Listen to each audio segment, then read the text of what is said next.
In this video, I will provide a brief overview of what we know about Cyberpunk 2077, the upcoming game by CD Projekt Red, developer of the Witcher series of video games. We will be discussing the development of the game, the history of Cyberpunk, the type of gameplay we can expect, and when the game will likely be releasing. So let's get started. All the way back in May 2012, CD Projekt Red announced that development of Cyberpunk 2077 was underway.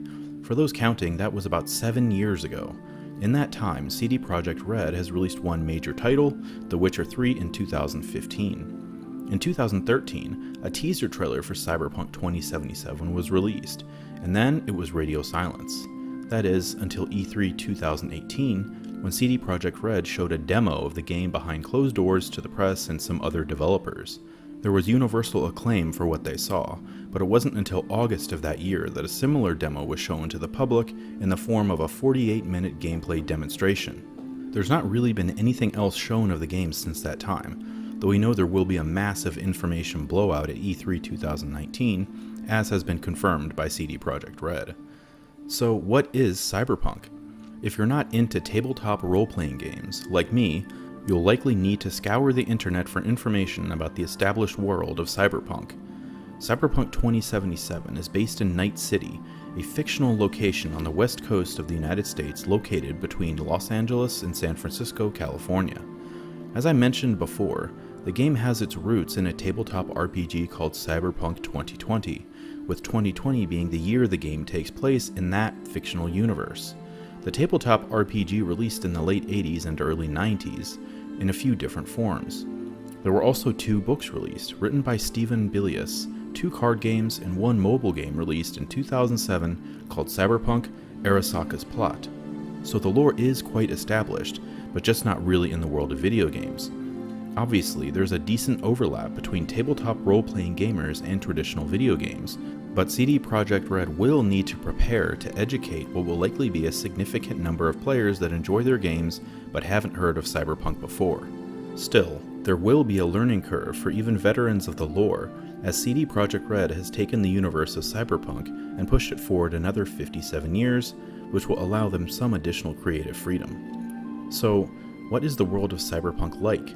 CD Projekt Red does a tremendous job of explaining the living conditions in Night City in their 48-minute gameplay demo, but I will summarize it for you here. Basically, Night City is an extremely large city run by gangs and mega corporations. There is general lawlessness all around, therefore gang wars, corporate espionage, assassinations, drug use, cybernetic modification, and general lawbreaking is just another day in Night City. Citizens are allowed to carry weapons openly due to the high likelihood they will experience or be exposed to the threat of violence or physical harm. So, it is into this dystopian future that we step. In Cyberpunk 2077, you assume the role of V, a player-created character that nonetheless has a story to follow. You'll get a lot more creative freedom than with The Witcher 3, where that game was based around Geralt specifically. Here, V can be male or female, and both options are accounted for in the storyline. You have the ability to completely modify not only your face, hair, body, and clothing, but also install cybernetic implants that change how you play the game. For example, there are modifications that allow you to see enemies through walls. CD Projekt Red has confirmed that the entire game, save for vehicle sections, takes place in the first-person perspective. They believe it adds a significant amount of immersion to the gameplay experience, and based on what they have shown thus far, I tend to agree.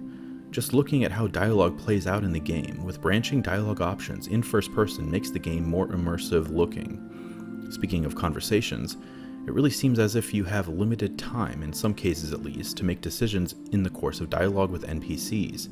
This gives a dynamic and realistic feel to your interactions with other characters in the game. You can see numerous instances during the gameplay demo that shows real-time quick decision making.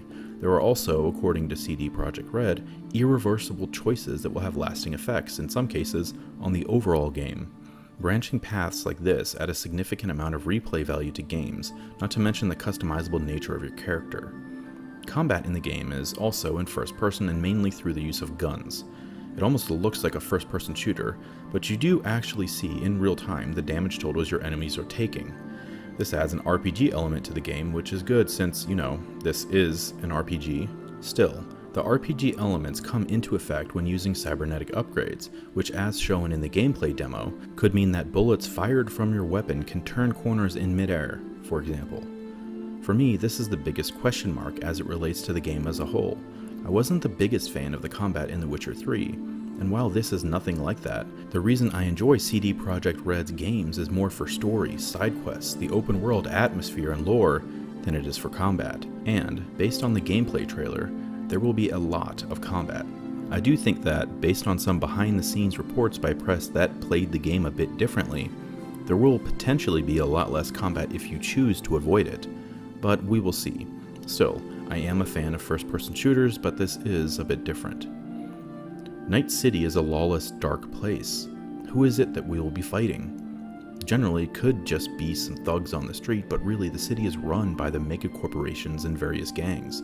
Though CD Projekt Red hasn't confirmed as much, in the tabletop version of the game there are 20 of these mega corporations, ranging from private military groups to biotechnology companies to energy companies and everything in between. Think capitalism at its most extreme without regulation, and this is the world of Cyberpunk. We can expect to interact with these entities directly, or through their hired thugs, and of course gangs. It appears that the player will even be working for them, or at least have the option to do so. It certainly adds some intrigue to the story, knowing you could be working for one of these corporations one day, only to have them come for you the next. This scenario is even played out a bit in the demo that they showed, though it is just a glimpse of the overall possibilities. According to CD Projekt Red, the city is completely open for exploration. There are high-rise buildings you can explore as well. The city itself is split into 6 distinct regions. They are as follows: the corporate city center, Pacifica, where gangs have taken over nearly completely, Watson, where immigrants mostly live, Haywood, which is essentially suburbia, Westbrook, which is where the wealthy elite reside, and finally the industrial part of the city, Santo Domingo. You can obviously explore the city on foot, but CD Projekt Red showed traversal by car as well. They even showed a portion of gameplay where the car drives itself so that V can engage in combat, essentially having an on-rails car chase sequence. It would be interesting to see how often you can do this, or if it is something you can toggle on and off.